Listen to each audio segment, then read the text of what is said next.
오늘은 여호수아서 14장 말씀을 우리 함께 살펴보면서 하나님 주신 은혜를 깨닫고 누리는 시간 될 수 있기를 바랍니다. 우리가 지난 시간부터 살펴본 여호수아서 13장부터 이제 마지막까지 쭉 이어지는 내용들은 이제 가나안 땅을 정복했던 그 땅들에 대해서 분배하는 내용입니다. 여호수아가 이제는 나이가 많아져서 더 이상 정복 전쟁을 할 수 없지만 여전히 그들에게 남겨진 땅이 있고, 그래서 그들이 감당해야 될 사명이 있지만 하나님께서 여호수아를 또 배려하시고 또 열심히 싸워왔던 이스라엘을 배려하시는 그런 마음에 먼저 하나님이 약속하신 그 땅들을 분배하도록 하시는 내용들을 우리가 볼 수 있습니다.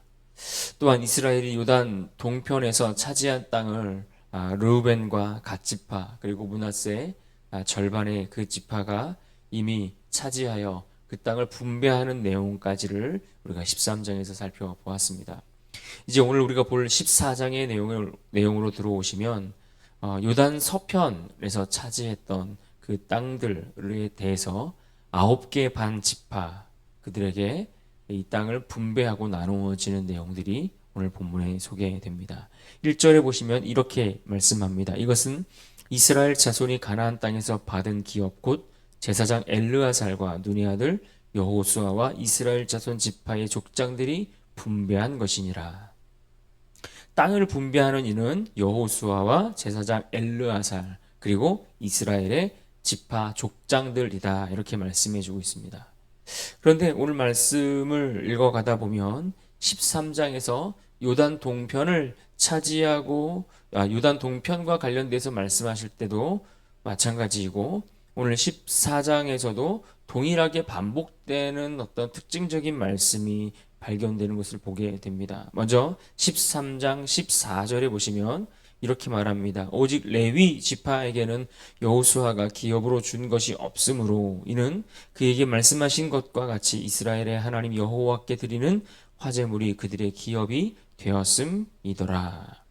또 13장 33절을 보십시오. 오직 레위 지파에게는 모세가 기업을 주지 아니하였으니 이는 그들에게 말씀하신 것과 같이 이스라엘의 하나님 여호와께서 그들의 기업이 되심이었더라. 그리고 이제 오늘 본문으로 넘어와서 14장 3절의 말씀을 함께 봅니다. 14장 3절에 이렇게 말씀합니다. 이는 두 지파와 반 지파의 기업은 모세가 요단 저쪽에서 주었으며 레위 자손에게는 그들 가운데에서 기업을 주지 아니하였으니. 무슨 말입니까? 요단 동편에 대해서도 말씀할 때도 그렇고 오늘 요단 서편의 땅을 분배할 때도 동일하게 말씀하고 있는 내용이 있는데, 바로 레위 지파, 레위 자손들이 얻은 땅과 관련해서 이야기를 하는데, 그들에게는 땅을 기업으로 하나님이 주시지 아니하였다, 이 이야기를 반복해서 말씀하고 있습니다. 그러면서 13장에 또 하나 이 말씀 뒤에 덧붙여주고 있는 말씀이 있는데, 이스라엘의 하나님 여호와께서 그들의 기업이 되셨다, 이 말씀을 붙여주고 있습니다. 물론 오늘 말씀에도 보면 레위 자손들이 거할 성읍이 없었던 것은 아닙니다. 그들에게는 46개의 성읍을 그들이 거주할 수 있도록 주셨고 목초지도 주셨습니다. 그러나 그들에게 땅을 기업으로 주시진 않았다라는 이야기입니다. 이것과 관련해서는 이미 모세오경의 여러 곳곳에서 말씀하신 바가 있지만, 이들 레위인들은 무엇을 위해 부름받은 자들입니까? 성막과 성전에서 하나님을 섬기는 일을 위해 온전히 드려졌고 하나님을 위해 온전한 헌신을 다짐하게 되고, 그렇게 그 영광스러운 일들을 위해 부르심 받은 이들이 바로 레위인들입니다.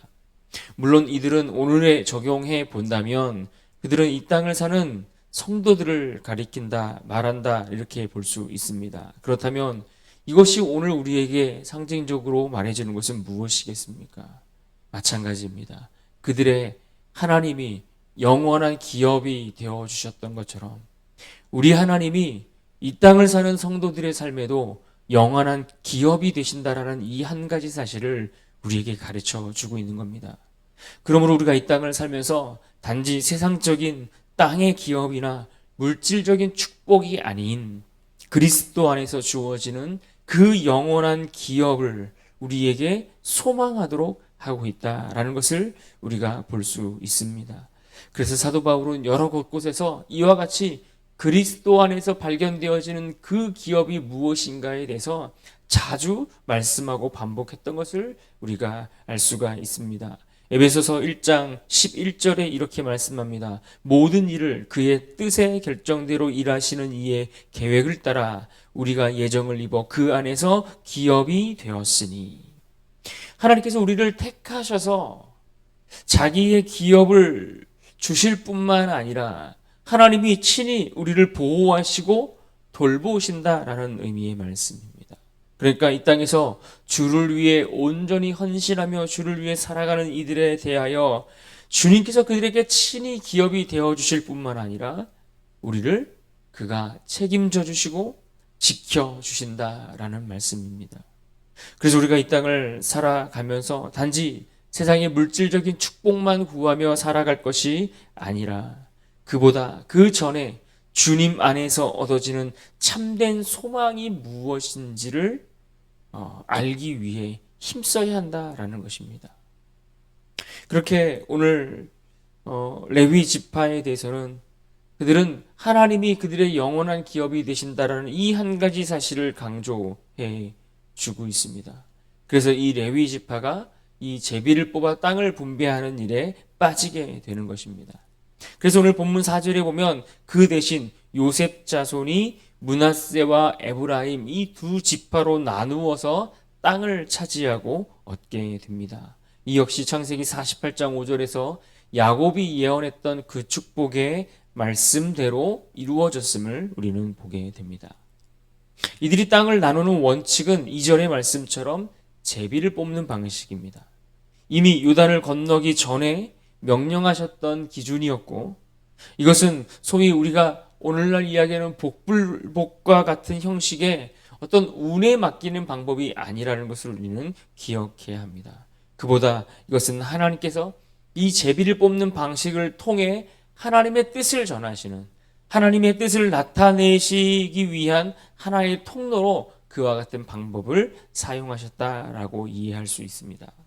그러니까 이스라엘도 하나님께서 그것을 통해 일하신다 이러한 확신을 가지고 하나님을 신뢰하는 마음으로 그 일에 참여하여 땅을 분배받았다라는 이야기입니다. 특히 여호수아와 평생 함께 하셨던 그 하나님께서 그에게 권위를 주셨던 것처럼 그 권위를 가지고 그 일을 주도하여 잘 감당하여 마무리해 나가는 것을 볼 수가 있습니다. 그런데 오늘 좀 더 우리가 눈여겨봐야 할 대목은 오늘 본문 6절 이하에 소개되고 있는 말씀입니다. 오늘 본문 6절 이하에는 기업의 땅을 분배하기 위해 제비를 뽑고자 하는데 그 제비를 뽑기 전에 여분네의 아들 갈렙이라는 인물이 나서면서 여호수아에게 특정한 땅에 대하여 그 땅을 우리에게 줄 것을 요구하고 나서는 것을 볼 수 있습니다. 6절 말씀을 보실까요?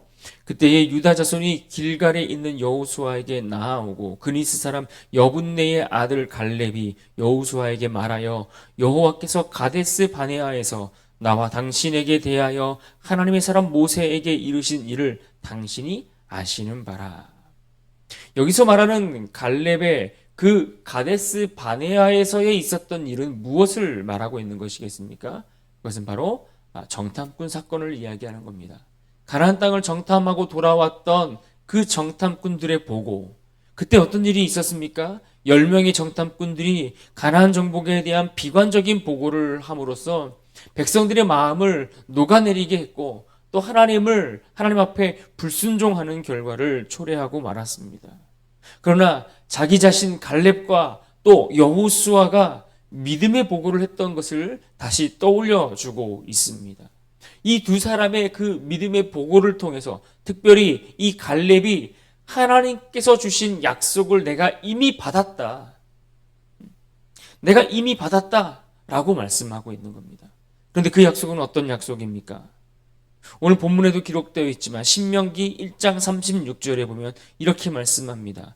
오직 여분네의 아들 갈렙은 온전히 여호와께 순종하였은즉 그는 그것을 볼 것이요 그가 밟은 땅을 내가 그와 그의 자손에게 주리라 하시고, 약속의 땅을 그가 들어가 볼 뿐만 아니라 그가 밟는 땅을 그와 그 자손에게 주리라 이미 하나님께서 약속하셨다라는 이야기입니다. 그러므로 무엇을 이야기하는 겁니까? 갈렙이 내가 밟을 땅, 내가 밟는 그 땅을 하나님이 약속하셨던 것처럼 그 땅을 나에게 달라라고 요구하고 있는 장면을 보게 되는 겁니다. 그런데 놀랍게도 갈렙은 그 요구하는 땅을 들여다보면 이미 이스라엘 백성들이 차지한 땅을 요구하고 있는 것이 아닙니다. 하나님의 약속에 따라 얼마든지 이미 점령해 놓은 그러한 성읍들 중에서 가장 마음에 드는 곳을 골라서 그 땅을 내게 주십시오 라고 이야기할 수 있는 우선권이 그에게 주어져 있었습니다. 왜 그렇습니까? 오늘 말씀처럼 그가 여호와를 온전히 순종하였으죠. 여호와께 그가 온전히 순종함으로 그 순종의 대가로 얻은 상급이기 때문에 그렇습니다. 그런데 그는 이러한 좋은 조건들을 다 포기하고 아직 차지하지 못한 땅, 다시 말해 헤브론 땅을 기업으로 달라라고 요구하고 있는 것을 보게 됩니다. 여러분, 헤브론은 어떤 곳입니까? 나중에는 이곳이 참 성경적으로는 의미 있고 굉장히 의미 있는 곳이기는 하지만, 그러나 당장에 이 땅을 차지하는 문제는 또 다른 문제입니다.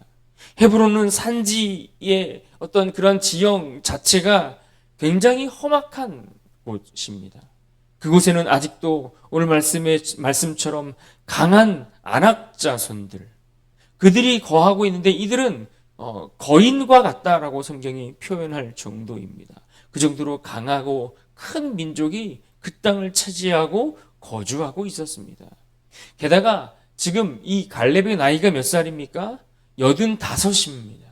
나이가 많습니다. 가데스 바네아에서 하나님께서 약속의 땅을 받았을 때는 그의 나이가 40세로 아주 건장한 청년이었지만 무려 45년이라는 시간이 지났습니다. 그러나 오늘 본문 11절에 보시면 그가 고백하기를 하나님의 도우심으로 내가 여전히 강건하여 그 땅을 차지할 수 있고 내가 출입하며 싸울 수 있다라고 그렇게 말하고 있는 것을 보게 됩니다. 본문 13절 말씀을 보십시오. 여호수아가 여분네의 아들 갈렙을 위해 축복하고 헤브론을 그에게 주어 기업을 삼게 하며, 여호수아는 지금 이 갈렙의 요구를 듣고 결국 이 여호수아가 갈렙을 축복하고 그에게 헤브론을 차지할 것을 허락하는 것을 봅니다. 그러면서 14절을 보면 이렇게 말합니다. 헤브론이 그니스 사람 여분네의 아들 갈렙의 기업이 되어 오늘까지 이르렀으니 이는 그가 이스라엘의 하나님 여호와를 온전히 쫓았음이라. 그가 하나님을 온전히 쫓았다 이렇게 표현합니다.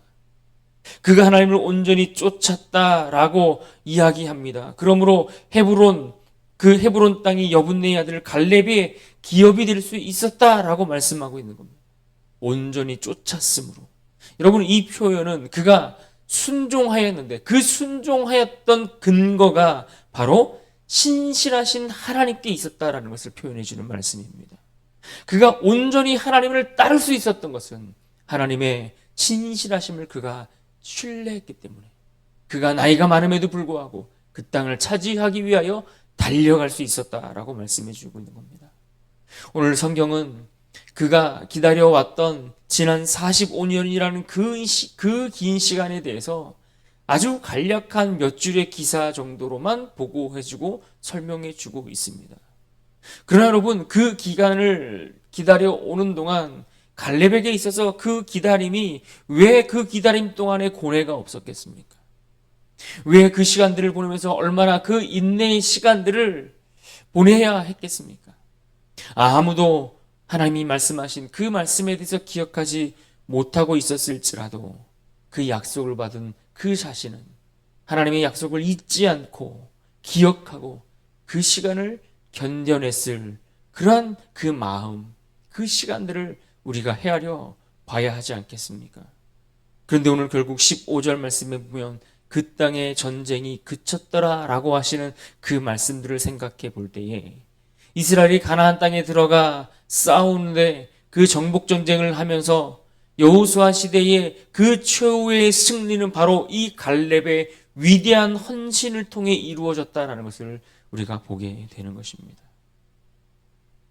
인간의 타락 이후에 인간의 역사 속에서 하나님이 하시는 일들이 사실은 눈에 보이지 않고 드러나지 않지만, 그러나 하나님은 단 한순간도 그분의 구속 사역을 중단하신 일이 없음을 우리는 기억해야 합니다.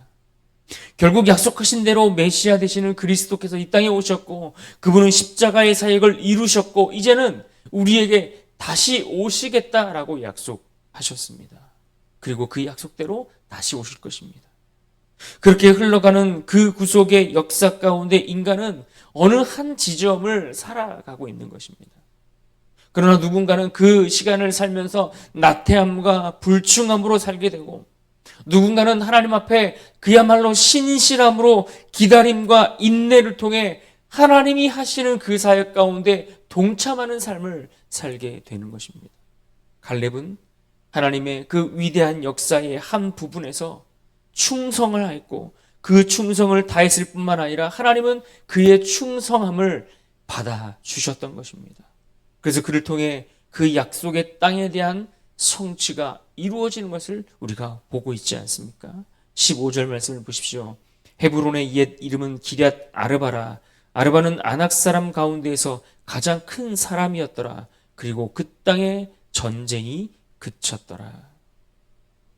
오늘 우리가 시작하는 이 한 주간의 시간이 누군가에게는 굉장히 길고 지루하고 고대한 인내의 시간이 될 수 있을 것입니다. 하지만 오늘도 우리를 향한 하나님의 구속의 역사는 중단됨이 없이 여전히 흘러가고 있음을 기억할 수 있기를 바랍니다.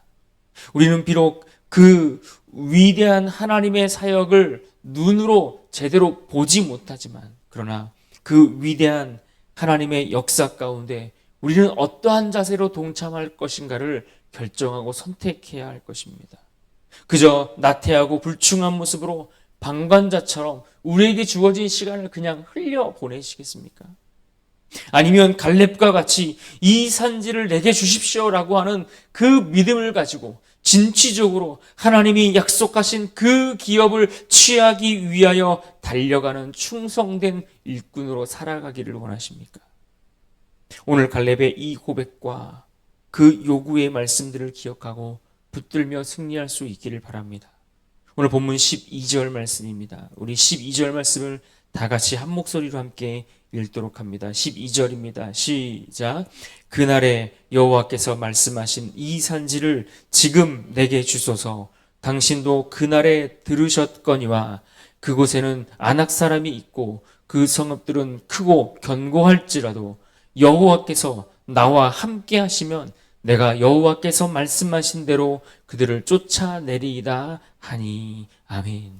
하나님께서 함께 하시면 여호와의 말씀대로 승리하리라 고백했던 이 고백의 말씀을 붙들고 하나님의 그 놀라운 구속의 역사 가운데 참여하며 하나님이 주실 그 하나님이 우리에게 이미 허락하신 그 약속의 땅을 차지하며 살아가는 그런 복된 인생 다 될 수 있기를 주님의 이름으로 축원합니다.